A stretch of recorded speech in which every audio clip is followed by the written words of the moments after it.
English medium का है। Hindi composite भी सेकंड और थर्ड लैंग्वेज पेपर है। ये रिवाइज्ड कोर्स का पेपर है। ये जो नया कोर्स आया है उसके अकॉर्डिंग ये पेपर है। तो चलिए देखते हैं। विभाग 1 गद्य, ये 12 अंक के लिए हैं। निम्नलिखित पठित गद्यांश पढ़कर दी गई सूचनाओं के अनुसार कृतियां कीजिए। तो आगे जो क्वेश्चन है उनका आंसर देने से पहले आपको ये पैराग्राफ जो ये गद्यांश दिया गया है ये आपकी बुक में से ही आया है, ये पढ़ना है और पढ़ने के बाद आपको इसके आंसर करने हैं। तो चलिए क्वेश्चन देखते हैं। पहला क्वेश्चन है, गद्यांश में प्रयुक्त शरीर के अंग। गद्यांश में कौन कौन से शरीर के अंग यूज हुए हैं उनके बारे में बताना है। तो गद्यांश में 2 अंगों का नाम यूज किया गया है। पहला है हाथ और दूसरा है सिर। ये देखिए इसी पेज में लास्ट लाइन में यहाँ पर क्या दिया है, सिर। और पहले वाले पेज की लास्ट लाइन में देखिए क्या दिया गया है, हाथ। तो हाथ और सिर 2 यूज हुए हैं, 2 शब्द इस्तेमाल किए गए हैं। दूसरा देखिए, गद्यांश में आए व्यंजन। गद्यांश में कौन कौन से व्यंजन आए हैं। तो ये देखिए इसी पेज पर ऊपर देखिए, गद्यांश में एक व्यंजन तो आया है आपका पराठे। मैं तो घर से पराठे लेकर चलता हूँ, तो पराठे हो गया। और एक वर्ड हो गया आपका पूरी कचौड़ी, जो कि पहले पेज पे है आपका, last line, second last line, पूरी कचौड़ी। तो दोनों आंसर हो गए हैं आपके, पूरी कचौड़ी और पराठे, हाथ और सिर।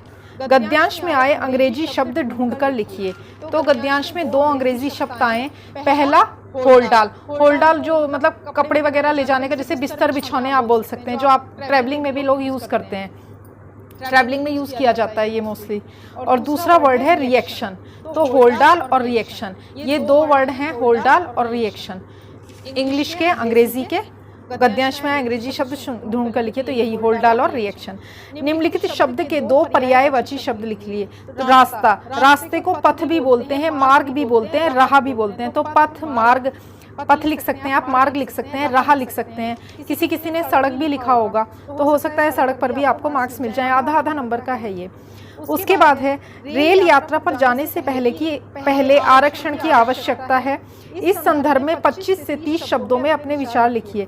तो ये रेल यात्रा पर जाने से पहले आरक्षण की आवश्यकता है। इसके हमें बहुत सारे फायदे हैं। देखिए, आरक्षण कराने से हम निश्चिंत होकर यात्रा कर सकते हैं। अपने आरक्षित डिब्बे में हम अपने पूर्व निर्धारित सीट पर बैठ सकते हैं, क्योंकि जब हम आरक्षण कराते हैं तो हमें सीट अलॉट होती है। उसके बाद हमारा सामान आदि भी सुरक्षित रहता है। अगर कभी बीच में हमारी ट्रेन छूट जाए तो हमें आसानी से हमारा सामान मिल जाता है। आपने वो पिक्चर देखी होगी जिसमें करीना कपूर स्टेशन पर पानी पीने के लिए उतरती है और उसका सामान ट्रेन में ही छूट जाता है, जब भी मैट। यानी कि आरक्षित सीट में क्या होता है, अगर आप किसी स्टेशन पर पानी पीने के लिए या कुछ सामान लेने के लिए उतरे और ट्रेन चल दी, तो आप स्टेशन मास्टर को इन्फॉर्म करके अपना सामान पा सकते हैं। तो इतना भी आपने लिखा होगा तो आपको फुल मार्क्स मिलेंगे। नेक्स्ट क्वेश्चन देखिए, पेज नंबर 3। इस पेपर का सेट नंबर है N674। मैं आपको शुरू में बताना भूल गई थी, पेपर का सेट नंबर है N674। निम्नलिखित पठित गद्यांश पढ़कर दी गई सूचनाओं के अनुसार कृतियां कीजिए। ये पैराग्राफ, ये जो गद्यांश आपको दिया गया है, इस पैसेज को आपको पढ़ना है और नीचे दिए गए जो प्रश्न है उनके उत्तर लिखने हैं। तो पहला प्रश्न देखते हैं, बहुरूपीय का साधु रूप ऐसा था माथे पर। तो ये देखिए इसका आंसर जो है पहले वाले का आपको पहली लाइन में ही मिल जाएगा। माथे पर त्रिपुंड, तो यहाँ पर क्या आएगा, माथे पर त्रिपुंड, ये आएगा त्रिपुंड वर्ड। दूसरा है सिर पर, तो ये देखिए सिर पर जटाएं, क्या आएगा यहाँ पर, जटाएं। माथे पर त्रिपुंड, सिर पर जटाएं। तीसरा वर्ड है नंगे शरीर पर, तो ये देखिए यहाँ लिखा है नंगे शरीर पर, क्या आएगा उसके आगे, भस्म, ये वर्ड आएगा भस्म। फिर है कमर में, तो देखिए कमर में लंगोटी, लंगोटी वर्ड आएगा। नेक्स्ट क्वेश्चन है, निम्नलिखित शब्दों के विलोमार्थक शब्द गद्यांश में से ढूंढकर लिखिए। विलोमार्थक होता है अपोजिट वर्ड्स। महल का, ये देखिए यहाँ पर लिखा हुआ है झोपड़ी, तीसरी लाइन में लास्ट वर्ड। दूसरा है असफलता, असफलता का सफलता, ये देखिए गद्यांश की लास्ट लाइन का लास्ट वर्ड है। सफलता और झोपड़ी दोनों मिल गए आपको। निम्नलिखित शब्दों के वचन बदलकर लिखिए। वचन 2 होते हैं, एक वचन और बहुवचन। यहाँ पर एक वचन में ये लिखा हुआ है डेरा, तो डेरा का बहुवचन हो जाएगा डेरे और लंगोटी का बहुवचन हो जाएगा लंगोटियां। हमें अपने व्यवसाय के प्रति ईमानदार होना चाहिए। 25 से 30 शब्दों में अपने विचार लिखिए। तो देखिए, आप अपने मन से जो भी बनाकर लिखेंगे उस पर ही आपको मार्क्स मिल जाएंगे, क्योंकि ये हमें अपने मन से लिखना है। जैसे कि हमें अपने व्यवसाय के प्रति ईमानदार होना चाहिए। क्यों? क्योंकि ईमानदारी हमें सदैव अच्छाई के मार्ग पर ही लेकर जाती है। ईमानदारी की आदत हम अपनाने पर हम सारे कार्य नैतिक रूप से करते हैं और हमारे मन में लालच जैसी भावना का भी जन्म नहीं होता, क्योंकि हम ईमानदारी बरतेंगे तो हम किसी के भी पैसे को हथियाना नहीं चाहेंगे, लूटना नहीं चाहेंगे। इस तरीके से आप जो भी लिखेंगे उस पर आपको मिल जाएंगे। 25 से 30 शब्दों में लिखना है। 2 नंबर का ये क्वेश्चन है। नेक्स्ट आ गया आपका विभाग 2, यानी कि सेकंड पार्ट आ गया, सेकंड सेक्शन आ गया है। ये 8 अंकों का है और ये पोएट्री सेक्शन है, जिसे पद्य सेक्शन बोलते हैं। निम्नलिखित पठित पद्यांश पढ़कर दी गई सूचनाओं के अनुसार कृतियां कीजिए। तो पहला है आपका सोंधी सोंधी सी सुगंध माटी से बोली। ये एक पोयम है आपकी, जो आपकी बुक में से ही ली गई है। लोकवाणी चैप्टर 1 सोंधी सुगंध चैप्टर में से ये ली गई है। अब इसमें ये संजाल आपको पूर्ण करना है। बादलों के बरसने से आए परिवर्तन। तो इस पोयम को पूरा पढ़ेंगे या फिर आप अपनी बुक में और डाइजेस्ट में देखेंगे तो वहाँ ये संजाल आपको मिल जाएगा। आपने अगर इनमें से कोई भी लिखा है, जैसे कि बादलों के बरसने से क्या होता है? बादलों के बरसने से बाग बगीचे ताल तलैया मुस्कुराने लगे, पेड़ भी अपनी मस्ती में झूम झूम कर गीत गाने लगे, पवन भी चारों ओर बहने लगी और धरती ने आंखें खोली। ऐसे करके 4 आप जो भी लिखेंगे, और भी आप लिख सकते हैं कि भाई बाग बगीचे ताल तलैया मुस्कुराने लगे, सागर अपनी लहरों के साथ नर्तन करने लगा। इस तरीके से इसी पोयम में से आपने 4 पॉइंट लिखने थे। 2 मार्क्स का ये था। अब है पद्यांश की अंतिम 4 पंक्तियों का सरल अर्थ 25 से 30 शब्दों में लिखिए। सरल अर्थ का मतलब होता है, ये देखिए, पद्यांश की ये जो 4 अंतिम पंक्तियां हैं ये पद्य भाषा में पोएट्री रूप में दी गई है। इसको आपको सरल करके यानी कि गद्यांश के फॉर्म में लिखना है। तो आप लिख सकते हो कि वर्षा के आगमन से प्रकृति का प्रत्येक अंग हर्षित एवं प्रफुल्लित हो उठा है। बाग बगीचे ताल तलैया आदि सब मुस्कुरा रहे हैं। पेड़ भी, तरु कहते हैं पेड़ को, पेड़ भी बरसात के मौसम में अपनी मस्ती में झूम रहे हैं। ऐसा प्रतीत होता है कि वे खुशी के गीत गा रहे हैं। लिखा है ना यहाँ पे, तरु गीत सुनाए, मतलब ऐसा प्रतीत होता है कि वे खुशी के गीत गा रहे हैं। आगे है फिर पवन। वर्षा का साथ पाकर पवन भी आनंद विभोर हो गया है। उसने अपनी, देखो आगे क्या लिखा है, मस्त पवन ने अब खोली है अपनी झोली। उसने अपनी ठंडी हवा की झोली खोल दी है। सौंधी सुगंध मिट्टी से कह रही है कि इसमें जो इत्र है उसमें बारिश का जिक्र है, अर्थात वर्षा में सर्वत्र मोहक खुशबू छा गई है। तो ये 25-30 शब्दों में इतना, या इससे थोड़ा सा कम भी आपने लिखा होगा तो भी आपको फुल मार्क्स मिल जाएंगे। उसके बाद आते हैं पेज नंबर 5, इसी का आग पार्ट।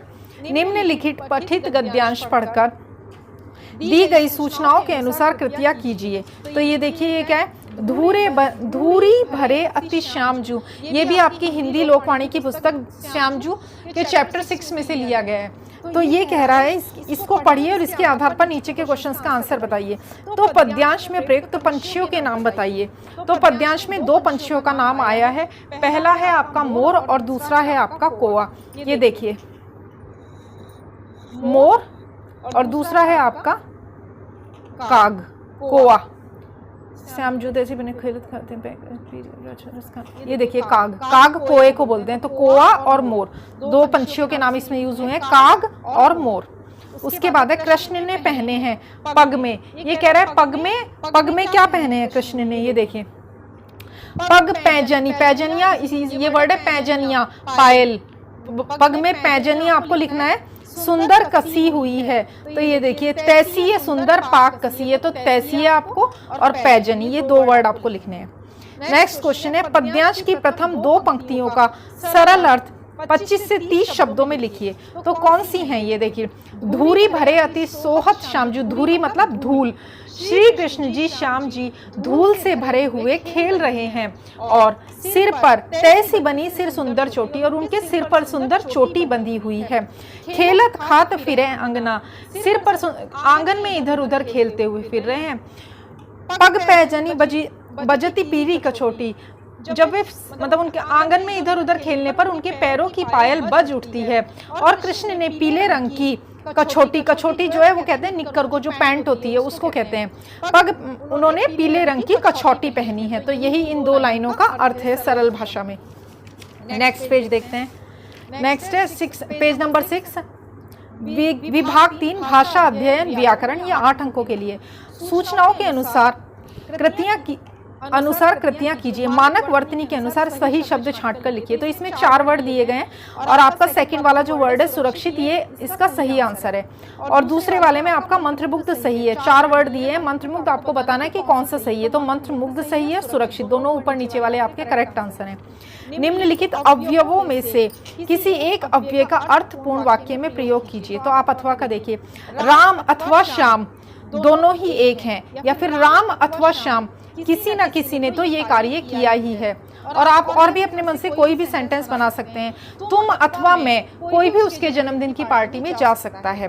मैं अथवा तुम, दोनों में से कोई भी यह कार्य कर सकता है। और आह से, आह सेमीकोलन मार्क दिया गया, आह कितना सुंदर दृश्य है, आह कितना सुंदर झरना है, इस तरीके से। नेक्स्ट वाला देखिए, कृति पूर्ण कीजिए। संधि शब्द हिमालय, तो हिमालय का संधि शब्द होता है हिम प्लस आलय, ऐसे हिम प्लस आलय। और इसमें दीर्घ संधि यूज हुई है, कौन सी?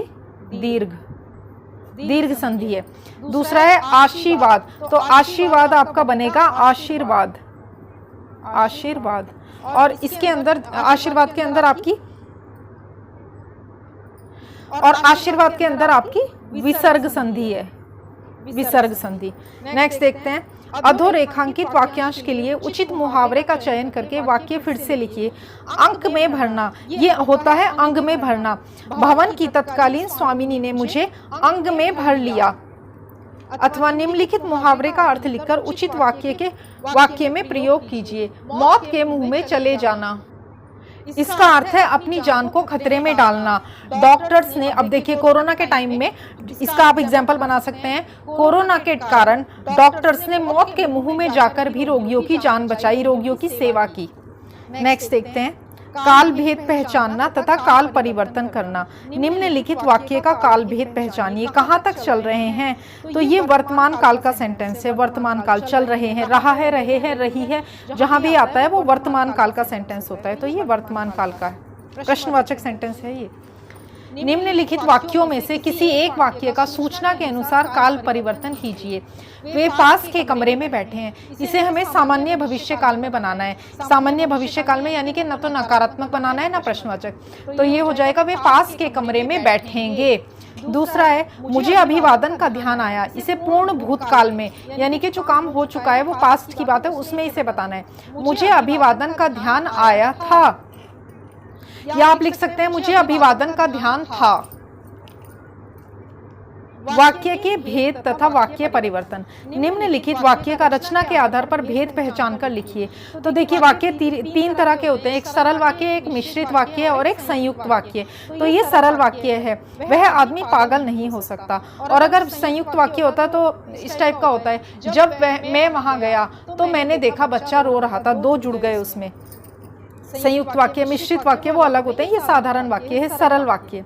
निम्नलिखित वाक्य का अर्थ के आधार पर दी गई सूचना के अनुसार परिवर्तन कीजिए। इसका हमने तुम्हें न्योता दिया था, तो आपको प्रश्नवाचक प्रश्नार्थक वाक्य बनाना है। क्या इसका हमने तुम्हें न्योता दिया था, शुरू में क्या आ जाएगा और लास्ट में प्रश्नवाचक क्वेश्चन मार्क आ जाएगा। अब लास्ट देखते हैं, विभाग 4 रचना विभाग उपयोजित, ये 12 मार्क्स के लिए है। सूचनाओं के अनुसार लेखन कीजिए। पत्र लेखन, तो आपको पत्र लिखना है, तो पत्र लेखन में अगर आपने ठीक लिखा होगा तो आपको 4 मार्क्स मिल जाएंगे। और ये अदरवाइज ये पत्र भी जो है ये मैं लिखकर अपलोड कर दूंगी, ये भी आपको मेरे चैनल पर मिल जाएगा। नेक्स्ट है, लास्ट पेज है ये, पेज नंबर 8, कहानी लेखन 4 नंबर के लिए। ये 60 से, ये जो भी पॉइंट्स दिए गए हैं इसके आधार पर आपको 60 से 70 शब्दों में इस कहानी को लिखना है। तो होपफुली ये भी आपने अच्छा ही लिखा होगा। उसके बाद गद्य, ये पढ़कर इसके ऊपर प्रश्न निर्मिति करनी होती है, यानी कि आपको अगर आपने वो नहीं किया तो इसके आधार पर आपको 5-7 ऐसे क्वेश्चंस बनाने होंगे। उसके बाद अब नेक्स्ट क्वेश्चन देखते हैं, लास्ट है ये, निबंध लेखन। निम्नलिखित विषयों में से किसी एक विषय पर 60 से 70 शब्दों में निबंध लिखिए। मेरा प्रिय नेता या फिर मोबाइल की उपयोगिता, तो ये दोनों ही निबंध आपको मेरे चैनल पर मिल जाएंगे।